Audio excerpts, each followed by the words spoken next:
Assalamualaikum everyone, hope you all are fine. In this video I'm going to tell you how can you get tags of other videos of YouTube. Like for example, I'm making a video of vacuum one and I just want to know that what tags other YouTubers are putting. So for that, what you need to go, I have just selected one random video of YouTube. Then what you need to do, you need to press your right key of your mouse or your laptop. Then you need to go on its view source page source, okay, and then you have all this page source. Now from this, how can I get tags?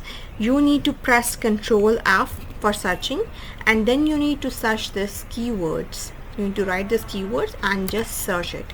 Now you get this keywords are, these are its, you can see this, these are tags. I can just show you this.